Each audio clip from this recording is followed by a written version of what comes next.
Look at this wonderful sight. This dam is full of water, 101% full. Praise the Lord. Thank you, Jesus. Thank you, Father God, in Jesus' name.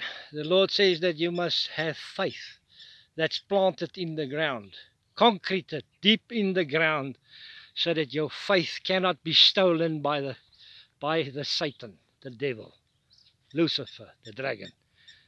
We thank you, Father God, in Jesus' name for this wonderful day.